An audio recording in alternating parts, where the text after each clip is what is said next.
Allahumma salli ala Muhammad wa ala alihi wa sahbihi ajma'in. Bapak-bapak, saudara-saudara, ibu-ibu, saudara-saudari, kaum muslimin dan muslimat, sidang jamaah asal rahimakumullah. Marilah kita sama-sama bersyukur kehadirat Allah Subhanahu wa taala atas segala limpahan rahmat-Nya kepada kita.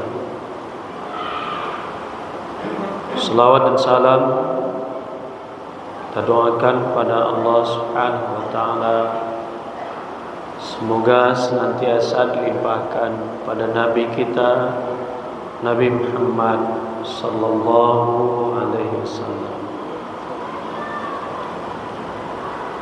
Bapak, ibu, kaum muslimin dan muslimat rahimakumullah.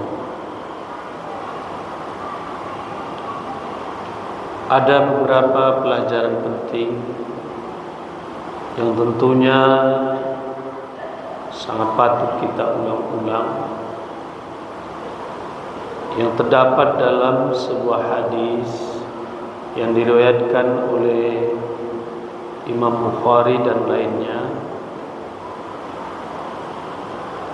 yang hadis ini disampaikan oleh seorang sahabat bernama Nu'man bin Bashir.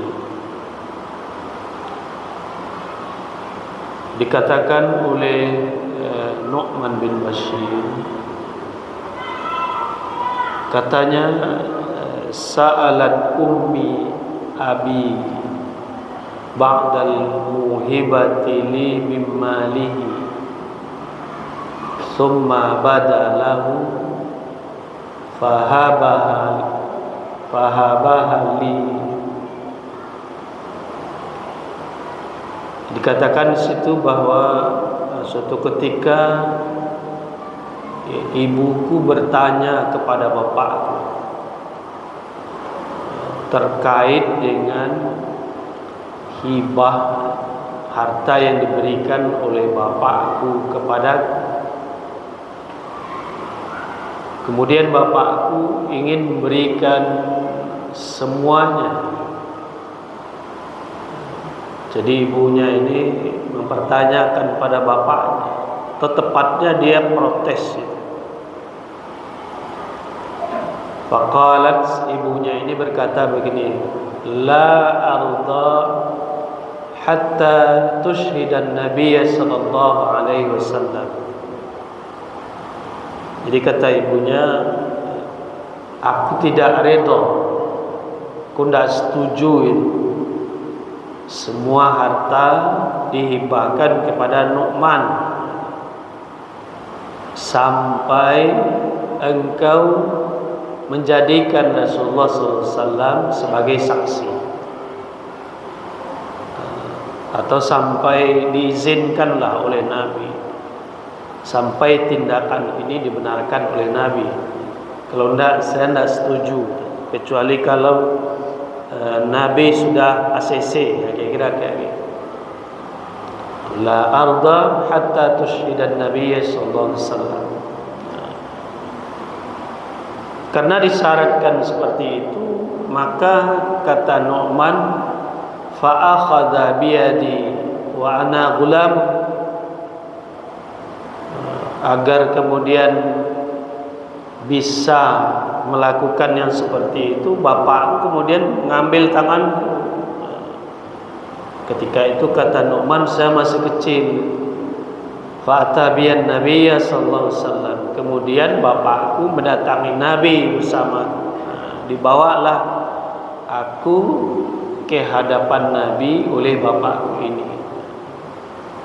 Jadi sampai depan Nabi, kemudian dia katakan, faqala ya Rasulullah, inna ummahu binta Rawaha sa'alatni.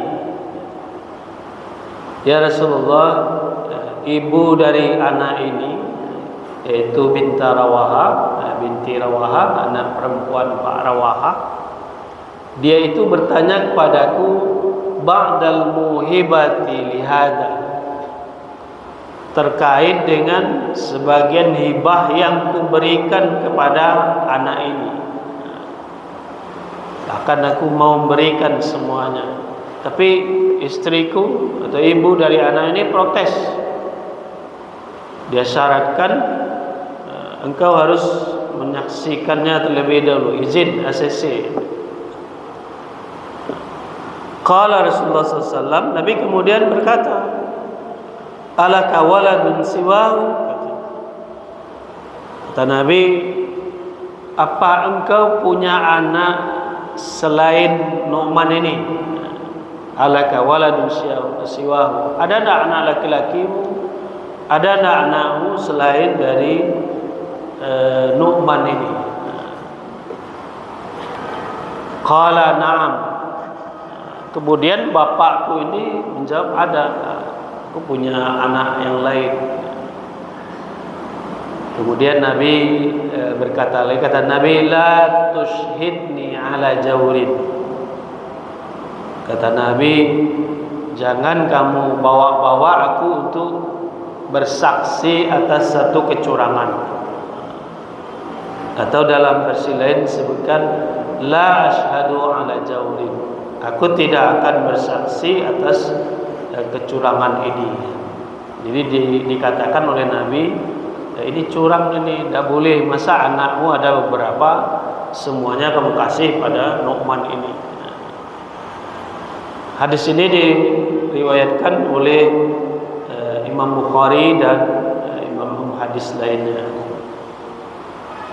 Jadi bapak-bapak kaum muslimin, ibu-ibu kaum muslimat, dari hadis ini bisa kita ambil kesimpulan bahwa seorang bapak boleh menghibahkan hartanya kepada anaknya atau kepada siapapun, boleh itu dia menghibahkannya. Dalam kasus ini kepada anaknya, tentu saja setelah dia menunaikan kewajibannya kepada anaknya, nafkahnya, dia boleh tambahkan dengan hibah lain. Tapi di sini dengan syarat bahwa bapak itu menjaga keadilannya, menjaga kepatutan.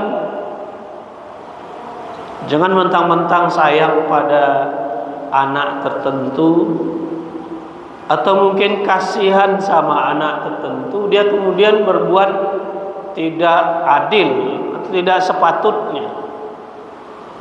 Itu disebut oleh Rasulullah dengan jaurin. La tushhidni ala jaurin. Saya dah ikut-ikutan ini sama kecurangan yang seperti ini. Jangan begitu, kira-kira begitu kata Nabi. Jangan begitu. Bapak itu harus adil, harus memperlakukan anak-anaknya menurut sesuatu yang benar, sesuatu yang patut.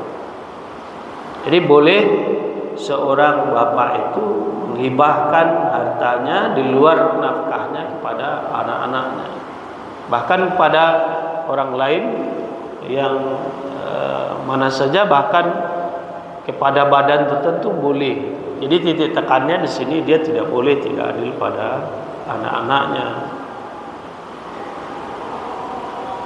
Cuma yang tidak boleh itu seperti yang